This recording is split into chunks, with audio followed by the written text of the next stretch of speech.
Hello, all you wonderful people out there.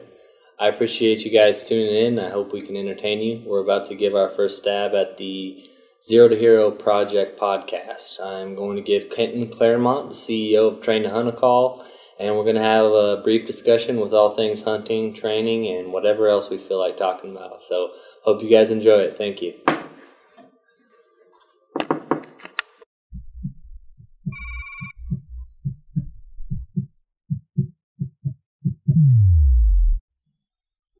All right, I'm recording now. You're recording. I'm recording. Yep. Good. Well, I think we're golden, man. Okay.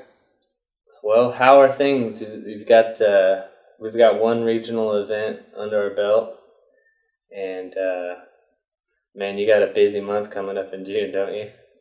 Yeah. June is actually every weekend, so I'll be on the road Thursday through Sunday every weekend in June. The first one, it will be over Seattle, and then second weekend's in Colorado, and then luckily the third weekend is pretty local. It's just on Silver Mountain, just across the border in Idaho, and then the last weekend is I shoot down to Boise and do a challenge down in Boise during that Northwest Challenge that Steve Speck and Tyler Crockett and those guys are putting on down there. So it's going to be a busy month, but man, I'm really excited about knocking it out and seeing tons of people get through the challenge and qualify for nationals. So I'm super pumped. Yeah. I'll see you there in Colorado. I'm buckling down and kind of going through my last little boot camp before the competition. So nice. Training's going good. How are you shooting, man? You know, I've been going out to Cinnamon Creek Archery, and they got a guy in the shop there that has been helping me. And actually today was the first day, but we got my bow just shooting real money and giving me some pointers and stuff. And I've really improved. I'm super comfortable out to 40, like nice. You know, hitting a 10 ring at 40 is pretty good, and even out to 60 and 80, I feel like I can hit, you know, a pretty good sized target. I don't know, probably a 10-inch group or something like that if I was shooting really good. Nice. Well, it's gonna come down to shooting, I think, for you, because I mean, you've always been part of your deal is your strength is fitness, right? You've always been into fitness, and you've been training hard for quite a while. Now, just kind of making that transition into, you know, sport-specific training and, you know, moving some sandbags and dragging some tires. And then obviously the big one for you is shooting that bow. And, you know, that's the X factor in every challenge is if you can shoot, you have a shot. You got a chance if you can really shoot. If you can't shoot very good at all, I mean, it really puts a damper on things. You got to really make up a lot of ground in your fitness. But I'm stoked to see you, man. I think you're gonna have a blast. I guarantee you're gonna have a blast. Yeah, that was definitely one thing. So I had kind of an expectation or kind of how I thought it was gonna go in my mind, but seeing it on the Sportsman channel, that, you know, how everything played out, and seeing Phil get up there and just start nailing the targets, and then you really see, you know, your score on that 3D course going in, and then you go into that Sunday event, and if you're on the leaderboard and then you get up there with the elevated heart rate, your breath is going and you're able to still hit, you know, at least in the 10 ring so you don't get penalized. That's one of the biggest elements, and that's something I really shifted my training right after that to just, you know, shooting like every day, every single day. So good. And I mean, it was great to see that.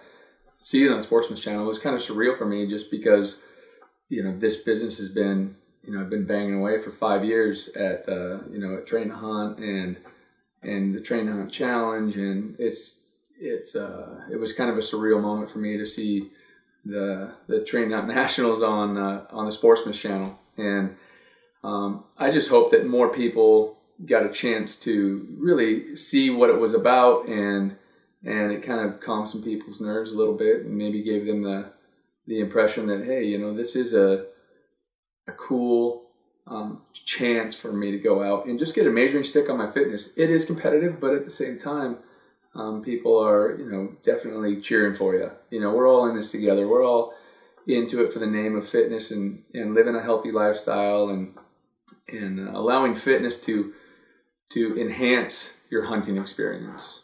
I think that's probably the best way I can put it. A lot of people say, well, you don't have to be in shape to be a great hunter. In fact, there's a lot of skill involved in hunting that doesn't include being in shape. And there are lots of people out there who spend a lot of time in the mountains sharpening those skills, like scouting and glassing and tracking. But what they don't understand, or maybe they don't really get fully because they just have always done it, is that they are getting in shape by doing those things. Yeah. They're getting in shape by sharpening their glassing skills and their scouting skills, and they're out there shed hunting, and they're in the mountains all the time. So for the regular Joe who works a job and has to kind of weekend warrior it, man, that's really where fitness plays a huge part in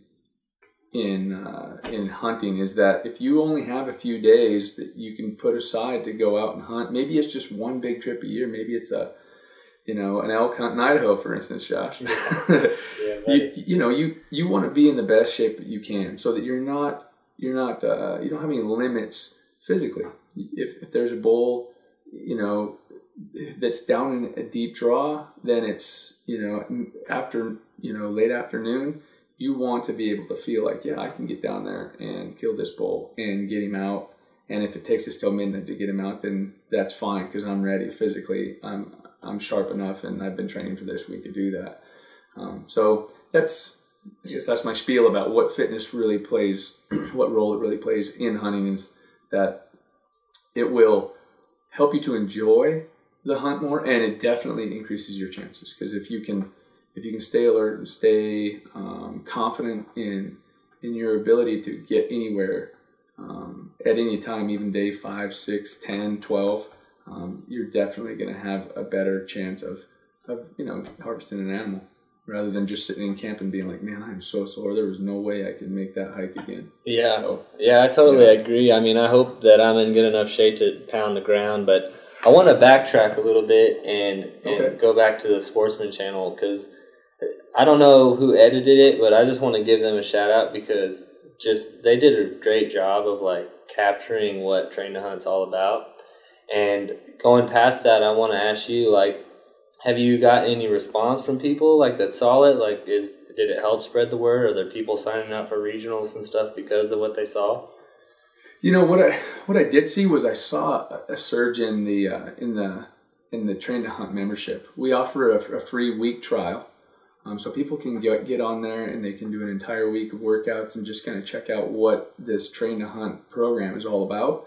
And I've seen a little bit of a surge in that respect. As far as people signing up for challenges, it's always this. It always seems to play out the same, Josh. Is that people will sign up 2-3 weeks out, and so I am seeing an increase in entry fees, and more people are doing the challenges. But I've been doing it for so long that and it's been growing so quickly year after year after year. It's really just kind of tough to say whether it's in direct response to the Sportsman's Channel episodes, or if it's just kind of happened naturally. I have to believe that that many people see the show on Sportsman's Channel. There's going to be a few people who have their eyes open to, wow, I can't believe this is actually happening, and I haven't been doing it. I'm signing up. Yeah. So it's been good for Train to Hunt. It's been good for the events, and I agree. Those guys did a bang up job with showing the footage of the nationals, and we've had a short meeting afterwards, and it's great, because this is something that we will return to your scheduled programming shortly, or we are currently experiencing technical difficulties. We're all learning in the process. High Plains Creative, they produce Outback Outdoors, and their editor, who is Antler House Media, his name's Jade Helmet. he does a great job. But this is just such a new concept to be showing an outdoor event rather than a hunt.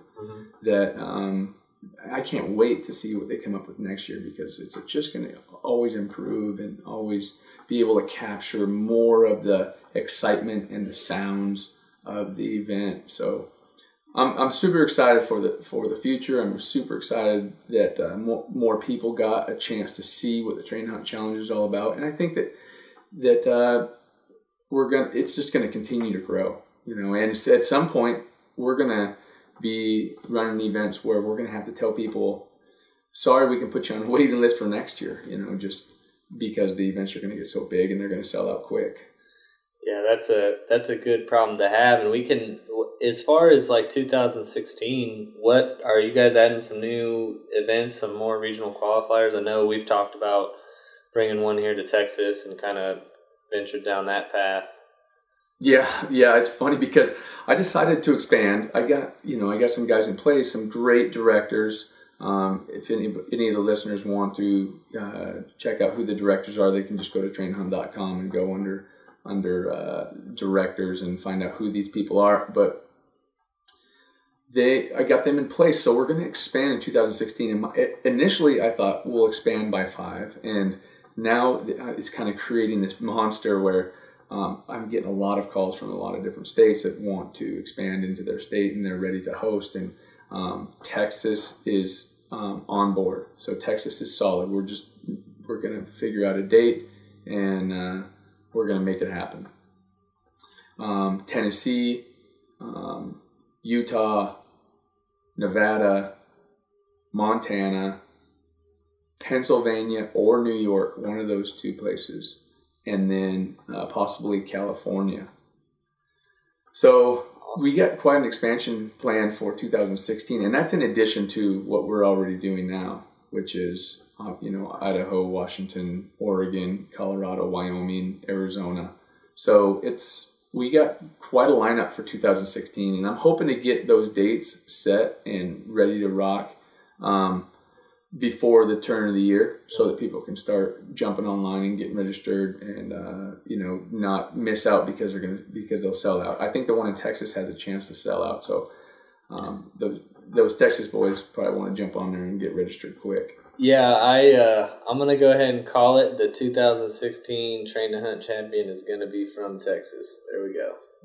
Are you? You're calling it. I'm calling it. If it's not me, it's gonna be a fellow Texan. But I will be. We're recording this, right? I will be recording that and putting it to the masses, and all those other states out there. I'm just gonna say, you guys are great, but we're gonna. But good luck, huh?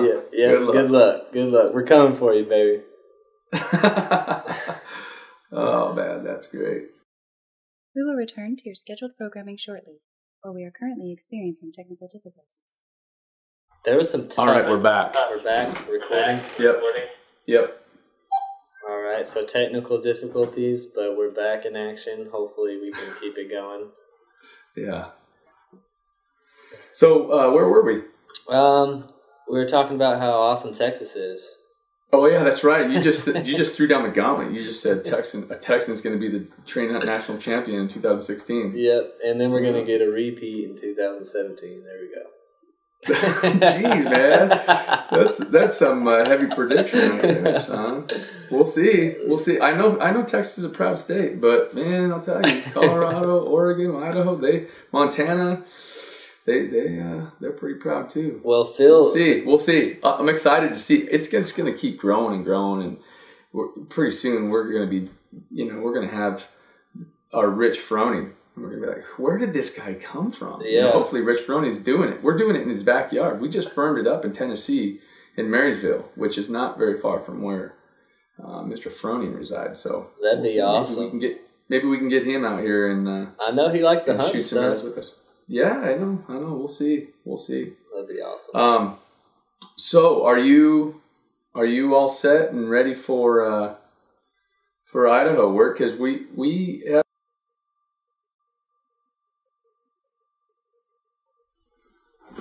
have quite a hunt plan, man. It's going to be a pretty cool hunt.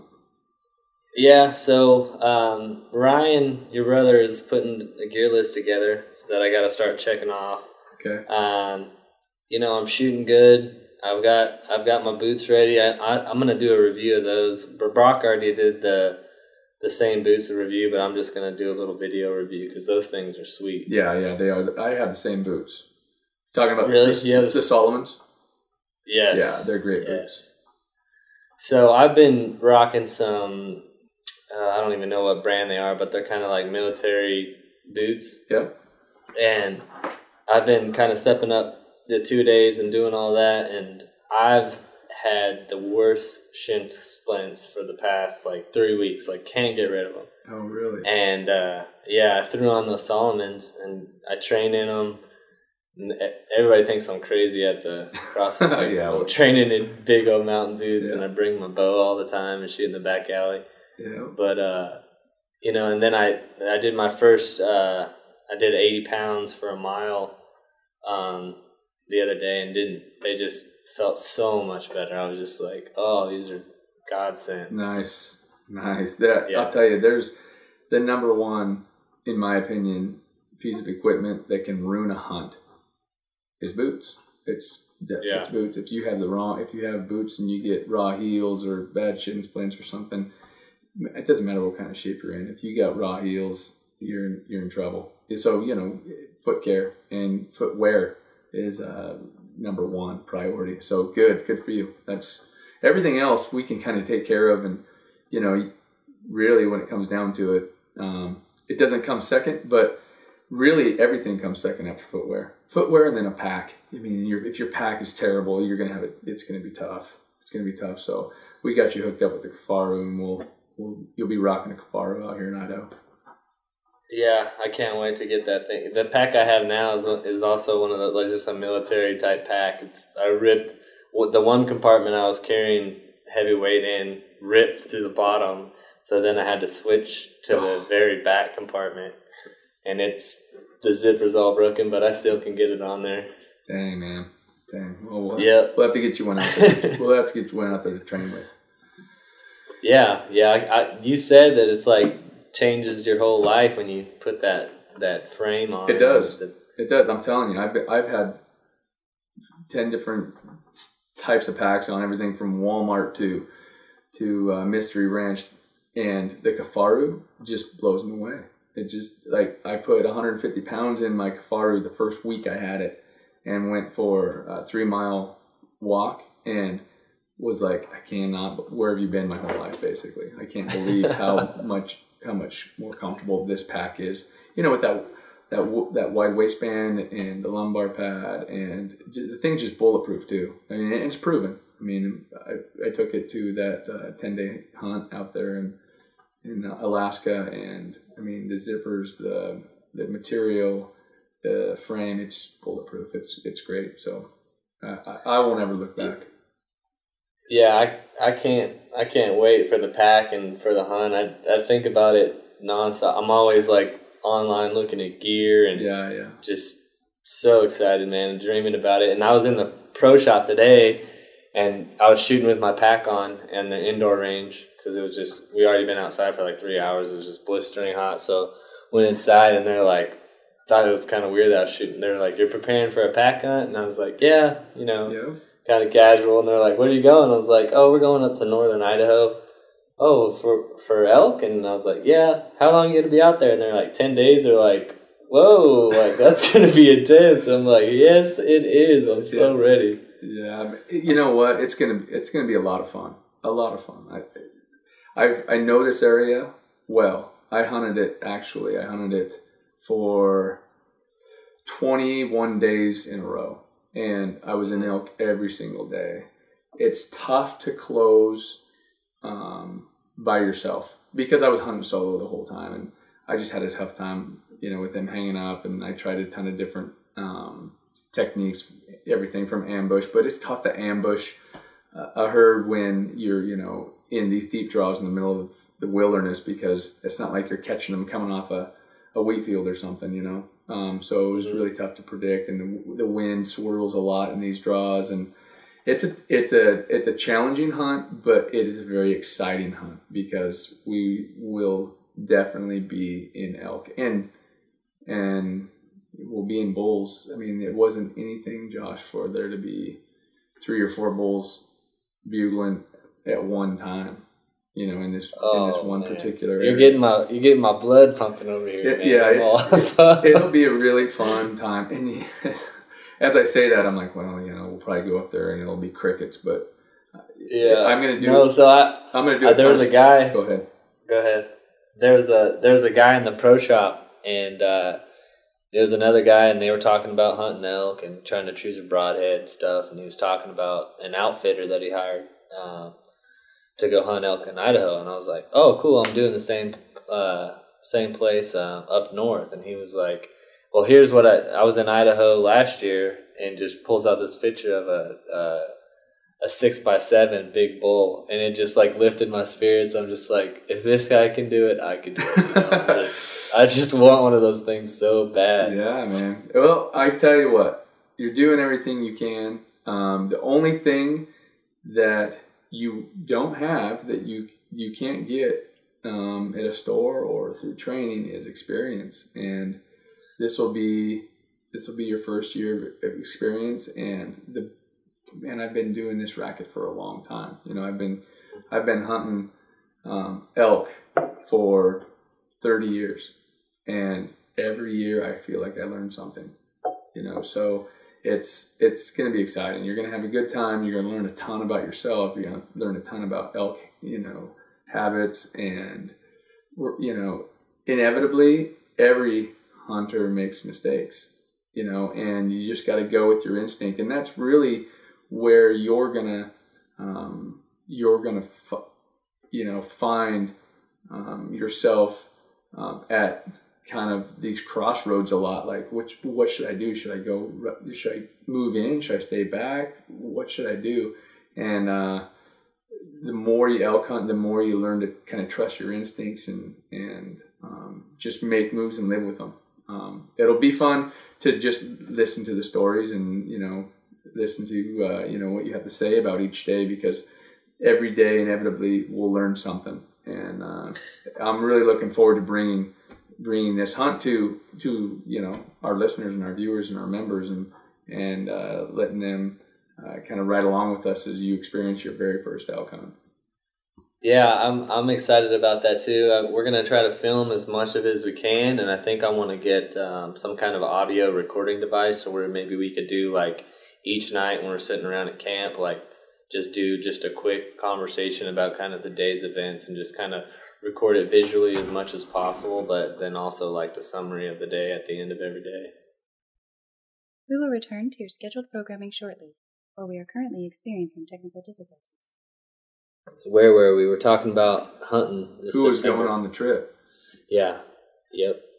Yeah, I got a chance to hang out with your brother down in Austin. That was a pretty cool experience. We got to go to the Paleo FX convention right there in Austin, and yeah, it was kind of surreal. We were walking around, and you know, we had our Train to Hunt shirts on, and everybody was like, "What's Train to Hunt?" You know, and we're like telling them, and it seems like we had every single booth and every single person that we talked to was super interested, because that whole paleo fitness lifestyle kind of leans towards harvesting your own organic, fresh meat. I mean, it doesn't get any more paleo than that. You're actually being Paleolithic. You know, you're going and getting it yourself. So it was pretty interesting. Yeah, I mean, I was talking to Ryan about that, and I was like, man, I don't know why that never really dawned on me. But those are our people right there. Yeah. Those are the people that are looking to eat super clean protein and food just in general. And it's not going to get any more clean as far as protein goes than going out and harvesting your own animal and, you know, cutting it up, putting it in the freezer and eating it. I mean, so that made a ton of sense to me. I'm going to look into maybe setting up a booth next year at that Paleo FX, because those are the people. Those are the people that are going to be probably transitioning into a hunting lifestyle because they want to be able to know where their food comes from. And people are sick and tired of it, Josh. They're sick and tired of not knowing where their food comes from, and when they find out, they don't want anything to do with it. And people that want to eat meat are trying to figure out what meat to eat, because my rule is, if you don't know how that animal lived, how it was killed, and how it was treated after it was killed, then it's a mystery meat. They can say it is whatever it is. They can say it's beef. They can say it's chicken or whatever. But if you don't know how it was raised, killed, and handled afterwards, then you don't know what's in that meat for sure, or even really what that meat is for sure. Shoot, any fast food joint, burger is a great example. Who knows what they're putting in that stuff, Yeah, that's definitely like one of the main motivating factors for me to get into hunting, and it's kind of why I've always, you can watch any of the food documentaries and just be like, oh, and then so putting that fresh, just organic, just raw protein in the freezer, and trying to just sustain myself through hunting and growing my own vegetables is kind of a goal of mine in the next year or two. I want to totally be independent from, not the grocery store in general, like there's always stuff you need, but mainly my meat and my vegetables, I want to produce it all myself. That's a big goal of mine. So, I think that's how a lot of people, more and more people will say, are thinking in those terms. The closer you can get to not having to go to the grocery store, the better. And it really just comes down to time and area and money. Like, do I have the time and money to produce or grow everything that I'm going to be eating?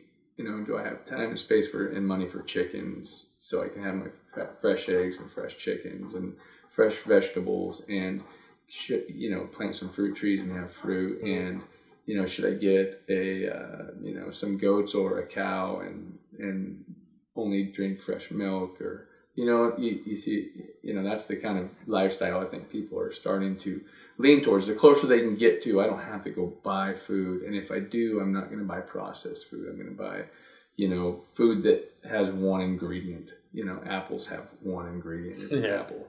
Absolutely, absolutely. And I hope that this year-long, the Zero to Hero project that I'm doing will be kind of like a guidebook for people that are, let's say somebody, just like there's a lot of people that are independents that want to get into that paleo lifestyle and know where their food's coming from.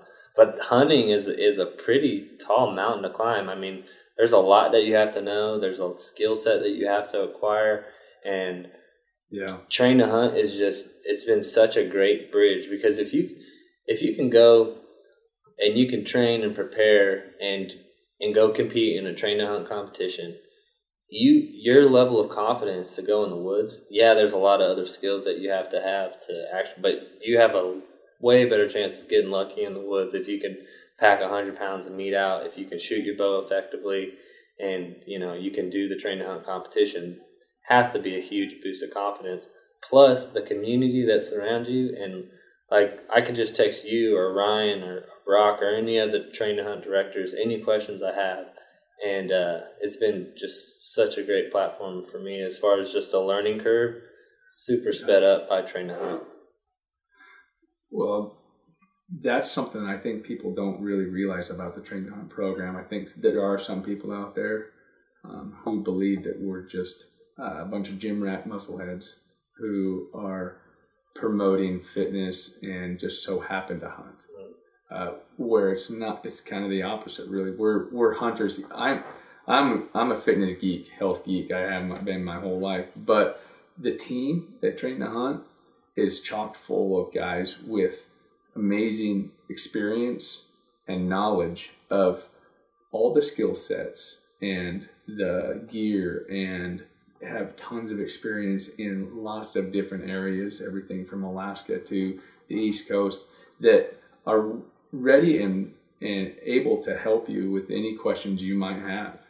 So we're just much more than just a physical strength and conditioning program. We're also a place where you can turn, and we have articles that we put in our news feed that you know, educate people on all kinds of things, nutrition and gear and shooting skills. I mean, Phil Mendoza, the guy was a pro shooter for a while. He is kind of our go-to guy as far as like helping people learning how to shoot. So the team at Train to Hunt is really more, it's just so much more than just a strength and conditioning program. It's going to help you become a hunter, a better hunter.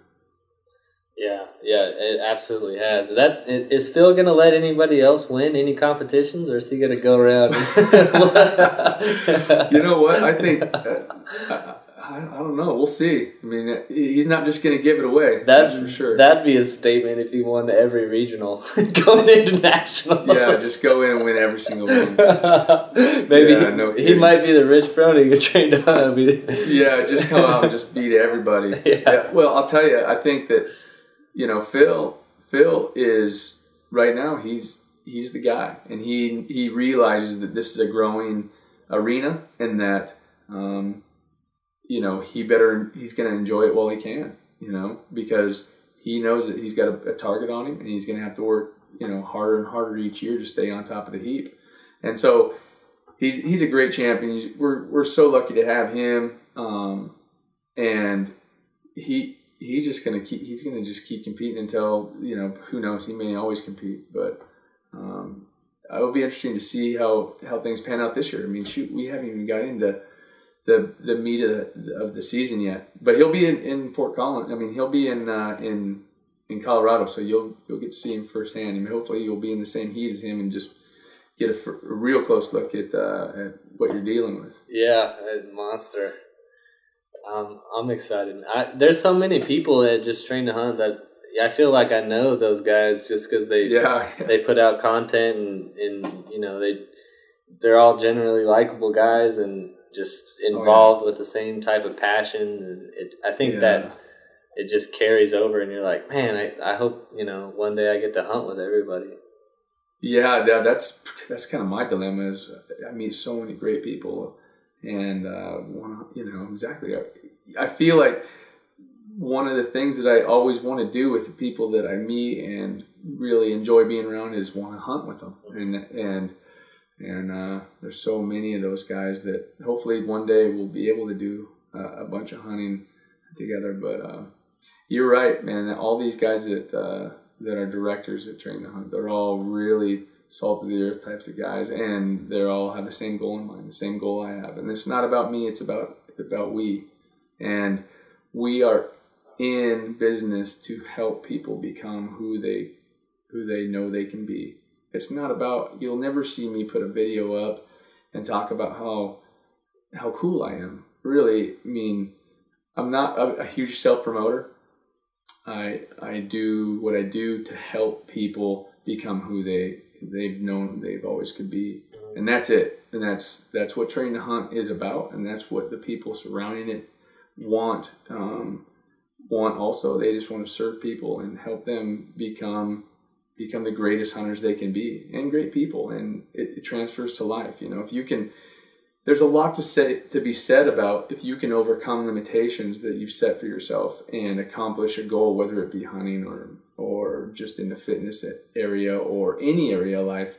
It kind of carries over to the rest of your life and makes you realize that where else in my life have I been putting up these limitations or these walls, feeling like I'm not good enough or I could never have that. And suddenly some of those walls broke down, and you realize, you know what, I've been. Yeah, absolutely. I mean, training has been a part of my life for a long time, but having something to train for has really shifted the way I've approached it, because one, I'm training a lot harder. Two, I'm not, like, taking a day off is like, you know, if I have to rest or something, I just sit there and I'm like, you know, I feel like I need to be out there training, but I'm definitely not going to go, you know, get hammered or eat a bunch of fried crap or anything like that. So I think that momentum of being conscious about what you put in your body and then how you treat your body and you know, exercise your body is two most important things you can do. And of course, if you start there, it's for me, it's totally carried over into the other aspects of my life. Like, I'm way more productive at work. I'm less stressed out. I can have, better conversations with my girlfriend and my son and just relax better just because I have all that stress off of me, and, I'm not hungover or, any of that stuff anymore. So it's definitely just builds this momentum that I'm loving the ride. Well, what it does is it creates a new focus in your life. I think that all people need something to strive for, to believe in, to really keep their minds clear as to what's important. And when you decided to take on this project and become not just a Train to Hunt challenge competitor, but also join the hunting world and that kind of thing. There's something to be said about when you come to those crossroads now. It's real clear and real easy for you to decide that's not the path that I need to take. I need to stay on this path. So it's a great thing that I think fitness does. I think signing up for events so that you have something to shoot for does for everybody, and it's great to hear that Train to Hunt's helped you out in that in that avenue, because you can work out. And Josh, I've been in the fitness industry for a long time, and I know tons of guys that they go work out to the gym. Like on Friday night, they'd be there 2-3 hours, and then the next thing they do is they hit the bar, and I'm not going to say they just completely throw everything away, but that was just, they just weren't training for anything. They were training for training's sake. Mm-hmm. When you're training for hunting, you got a big picture in mind. You have this goal that's 4, 6, 12 months out that you don't want to wander off the path too far, because this is something that's important to you. And that's great, man. I love to hear that.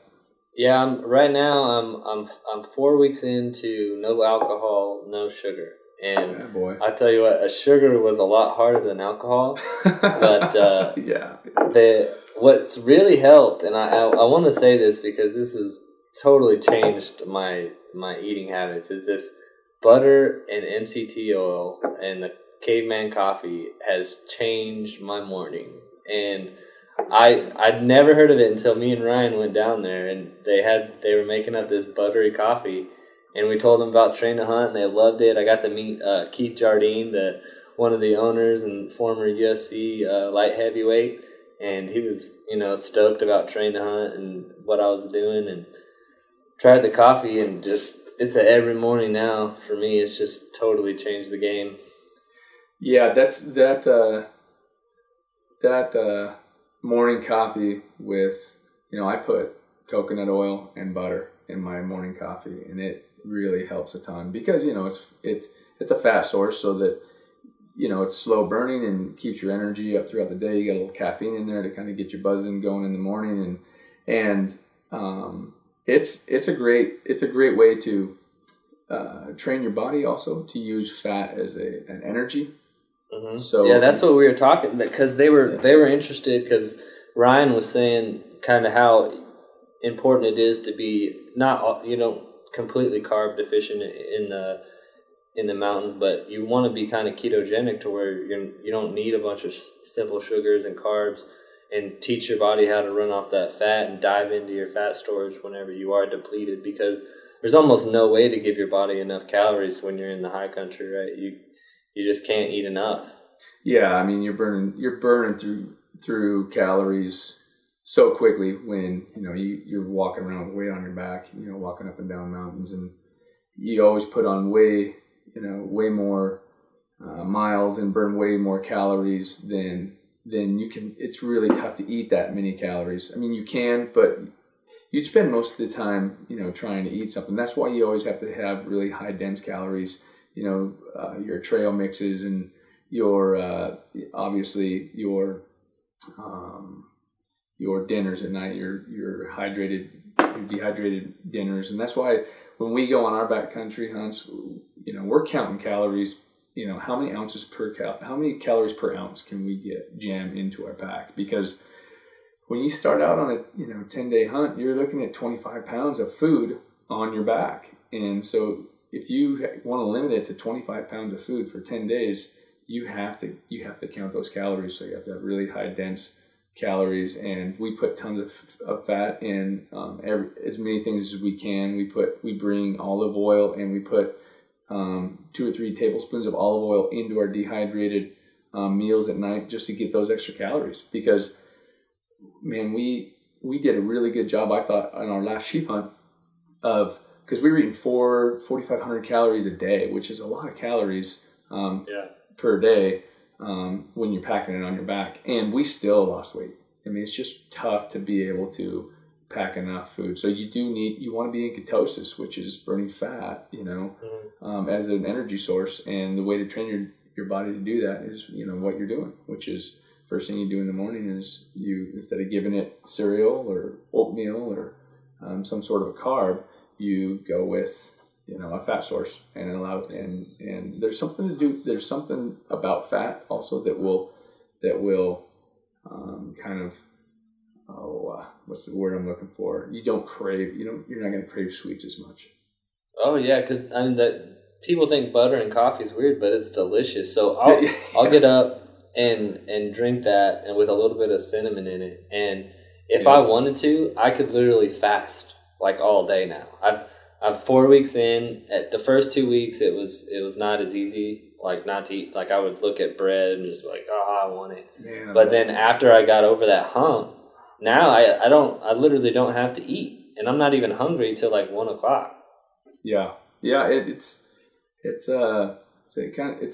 not much of a hidden secret anymore, but a lot of people still don't really know about the power of fat. I mean, the problem is because we call people who are overweight fat. And so when you tell people you should eat more fat, they're thinking, oh, I don't want to get fat.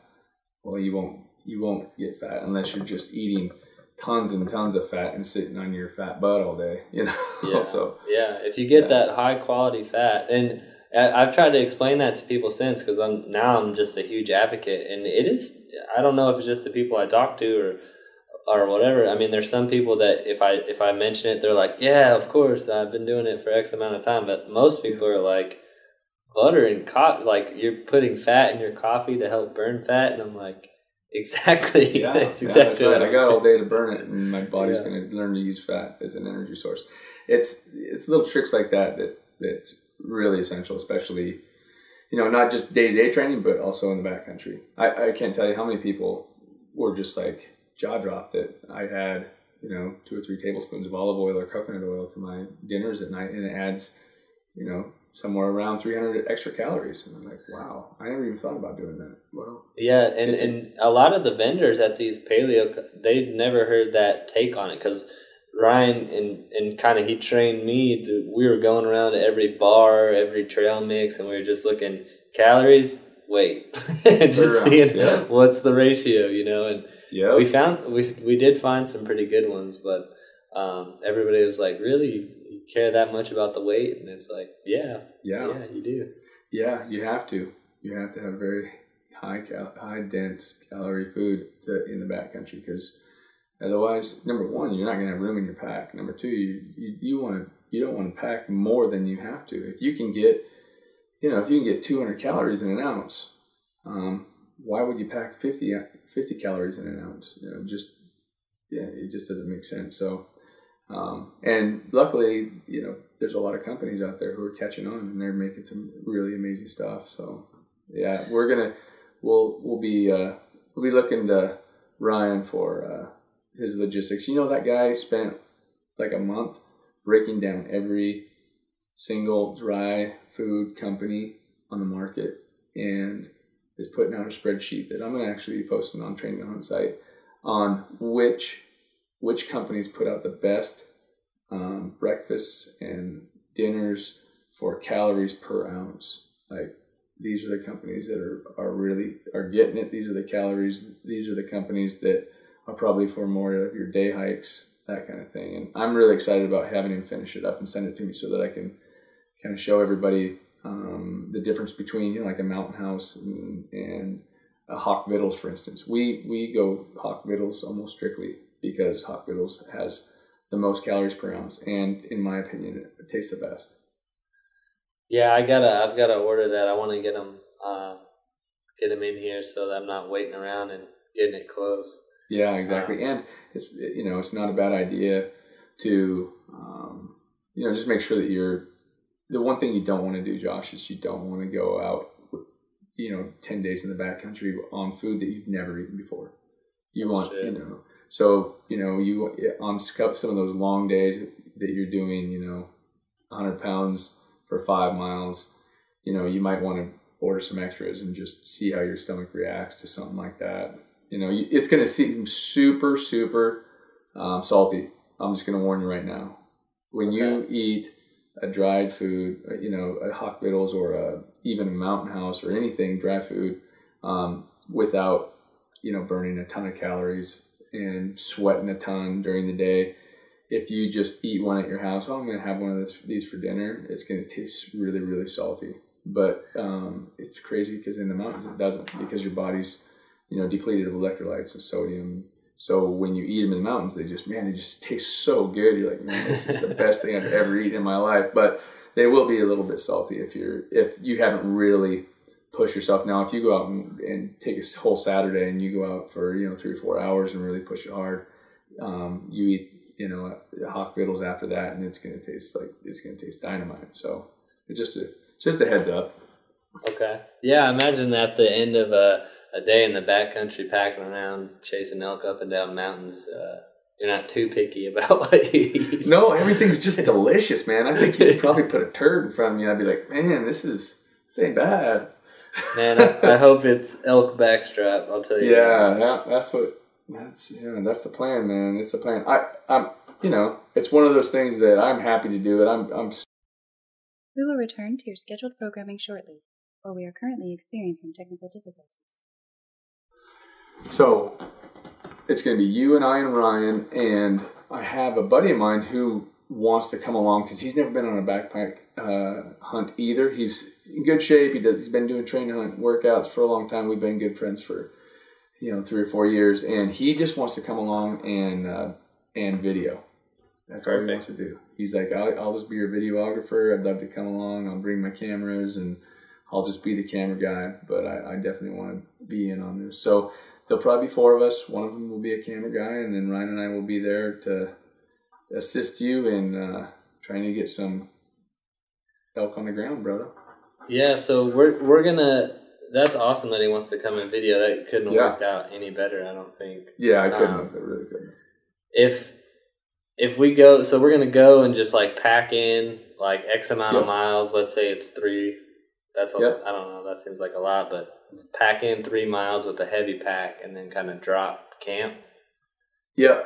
That's so. The plan is it will be from the truck. Will probably be anywhere between 3 and 5. It just depends on where the elk are. They could be they could be a little bit further down the trail, but and then we'll set up kind of a base camp, and from that point we'll hunt out of there for as long as the elk hunting stays good. If we need to move, we'll just go back to base camp. We'll pick everything up and we'll move further. We'll just move wherever we feel like we need to move. A couple ridges over, or down on the bottom and over on a different side of the mountain or something. But that's kind of the norm. The first day is the big push in, and then we drop base camp. And usually on day 1, we'll go out and we'll glass, and during the evening, and we'll be doing some glassing. There's some open areas down there. We'll be doing some glassing and some calling, and just kind of getting a feel for the area and find out, if there's any elk moving around. And then opening day, first day we'll go out and hit it hard and see, just basically find out where the elk are, where they're moving to. Are they vocal at this point, or are we going to have to maybe set up some ambush spots or figure out how we're going to hunt them?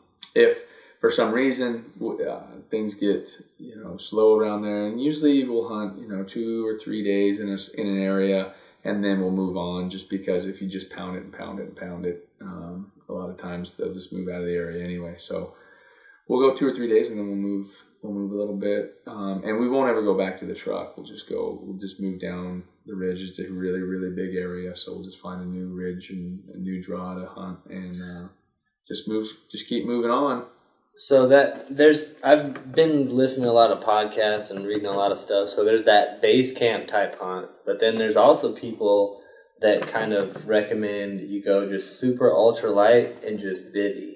Just stay moving. If you just hunt all day, and then when you have to sleep, you just throw a bivvy and sleep. And then if you're on elk, you stay on them, and then you don't have anywhere to pack except for just out. Yeah, and that's I guess I left that part out. We'll always bring 2 or 3 days worth of food, like from our base camp on morning one. We'll always bring at least a couple days of food, usually 2 or 3 days, and then our sleeping bags and a bivy tent, and enough that we can, if we get on the elk and we end up having to get out of the area, we don't have to go back to base camp. We'll just spike out. And okay. Yeah, that base camp is kind of home base, but it's not something that we ever feel like, oh, we got to get back to camp. We have everything we need on us at all times, so that we can stay the night. We can just drop and sleep. So it's going to be kind of like a hybrid of a base camp and just like a run and gun, that kind of leaning towards run and gun. Yeah, well, you never want to get caught in a position where you have to turn back because it's getting dark. We got to get back to base camp or anything like that. You want to stay on the elk and stay on them as long as you can. And if you're on them and you're 5 miles from camp, you don't want to have to go back to camp and then wake up and go 5 miles to get back on them. So you just put them to bed and wake up before them. Yeah, we always just have enough on us so that we can just stay wherever we need to stay. If it's slow and we end up going back, we end up going back. But most of the time, we just plan on being out for 2 or 3 days. Right on. And then as far as like crunch time, when we try to cut them off and they're kind of moseying our way, are you're going to be calling, or is Ryan, who's better calling than you or Ryan? We'll probably just set you up out in front, and Ryan and I will probably just work them from the rear. Because if the more it sounds like there's more elk in the back, if there's 2 callers, it's great because we can sound like multiple elk. And a lot of callers do a pretty good job of sounding like multiple elk. But if you got both of us back there and we're calling and making racket and cow calling and bugling and sounding like multiple elk, they're more likely to come in. And that it's all kind of feel, Josh, honestly, like as far as how much calling we do and what kind of sounds we're going to be making. But when it comes to crunch time, we'll basically set you out on point, and we're just going to try and steer the elk right by you by calling them up. And it'll probably be Ryan and I.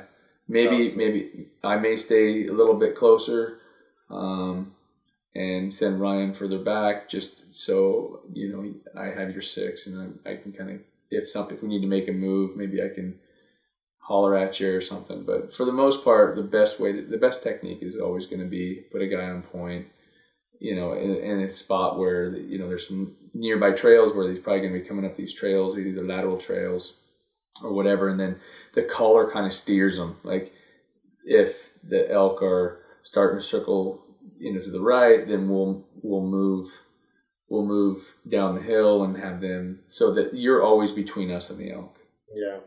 Yeah. And then I just have to try to execute a shot if I get one. That's right. That's your only job is to make that shot, man. And I can tell you that the hardest part about executing a shot is finding the right setup, because it's real easy in the area we're going that if you pick the wrong setup, you don't have much for shooting lanes, because it's pretty thick timber. Mm-hmm. So one key is that you're going to want to set up in front of trees, not behind trees. Like if the elk's coming from your left, you're going to put a tree behind you, but let your camera work for you. Don't stand behind the tree, because, and it's the first thing that, especially new people want to do, is they want to hide behind things. You want to hide in front of things. Yeah, that's what I was thinking in my head. Just get behind a tree and wait. Yeah, you got to. Yep. Just let the camo work for you. You know, hide in front of things. Keep your profile low. Most, 90% of the time, in my experience, I make most of my shots off my knees. Because I lower my profile, so I'm down low, and I got a tree behind me is covering me, and they walk by and you make the shot. Now, we can talk about this all day long, and you'll end up shooting standing behind a tree. I mean, who knows? The elk are in charge when it comes to that. You just try and do your best and execute a shot.